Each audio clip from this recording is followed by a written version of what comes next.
आज मैं आपको हमारे अंतरिक्ष के बारे में कुछ ऐसे इंटरेस्टिंग बातें बताने वाला हूँ जो शायद आपको पता नहीं होंगी। हमारा ब्रह्मांड में अरबों आकाश गंगाएं हैं और उन आकाश गंगाओं में अरबों खरबों पिंडों के साथ साथ इसका विशाल विस्तार मानव मस्तिष्क के लिए लगभग अतुलनीय है। अगर आपको अंतरिक्ष के बारे में इंटरेस्टिंग बातें जाननी है तो वीडियो पूरा ज़रूर देखें। हमारा अंतरिक्ष पूरी तरह से खामोश है। अंतरिक्ष खामोश है, इसका मतलब ये है कि अंतरिक्ष में कोई भी साउंड नहीं है। अंतरिक्ष में कोई भी वायुमंडल नहीं होने के कारण आवाज़ यानी कि ध्वनि को ट्रैवल करने के लिए कोई भी माध्यम नहीं मिल पाता, जिसके कारण हमारी आवाज़ एक दूसरे तक नहीं पहुंच सकती। अंतरिक्ष में जाने वाले अंतरिक्ष यात्री एक दूसरे से बात करने के लिए रेडियो का उपयोग करते हैं, क्योंकि रेडियो के तरंगों को भेजा और प्राप्त किया जा सकता है। सौरमंडल का सबसे गर्म ग्रह 450 डिग्री सेल्सियस का होता है।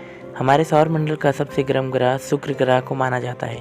शुक्र ग्रह का औसत तापमान लगभग 450 डिग्री सेल्सियस होता है, पर शुक्र ग्रह सूरज का सबसे नज़दीकी ग्रह नहीं है।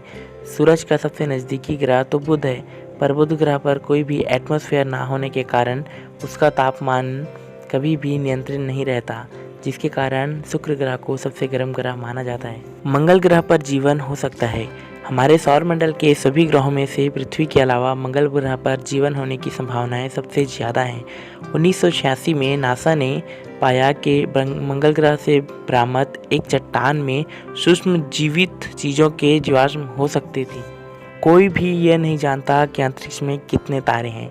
अंतरिक्ष के विशाल आकार से यह सटीक अनुमान लगाना असंभव हो जाता है कि हमारे पास कितने तारे हैं।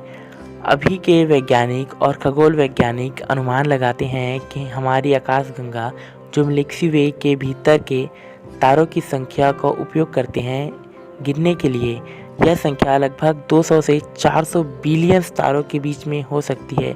और आकाशगंगाओं की तो सीमित संख्या ही नहीं है ब्रह्मांड में, तो फिर इसका अनुमान कैसे लगाया जा सकता है। इसलिए ही कहा जाता है कि अंतरिक्ष में कितने तारे हैं इसका अनुमान लगाना लगभग असंभव है। चंद्रमा कभी पृथ्वी का एक टुकड़ा हुआ करता था। थ्योरी यह है कि पृथ्वी एक अपेक्षाकृत युवा ग्रह था, तो एक विशालकाय वस्तु से टकरा गया और इस टक्कर से पृथ्वी के एक बड़ा सा टुकड़ा चंद्रमा बन गया।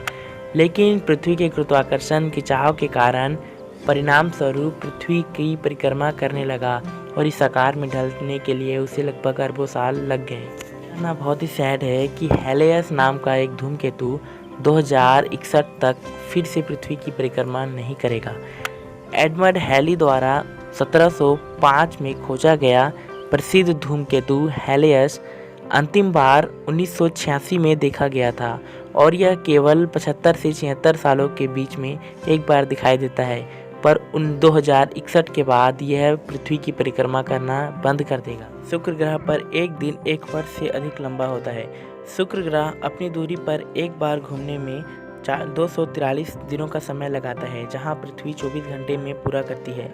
हमारा पृथ्वी 365 दिनों में सूर्य का चक्कर पूरा कर लेता है, पर शुक्र ग्रह 225 दिनों में ही वह पूरा कर लेता है। शुक्र की सतह पर बिताया हुआ एक दिन पृथ्वी के 117 दिनों के बराबर है। उम्मीद करता हूँ आपको वीडियो अच्छी लगी होगी। चैनल को सब्सक्राइब करें ऐसे ही नॉलेजेबल वीडियोस देखने के लिए।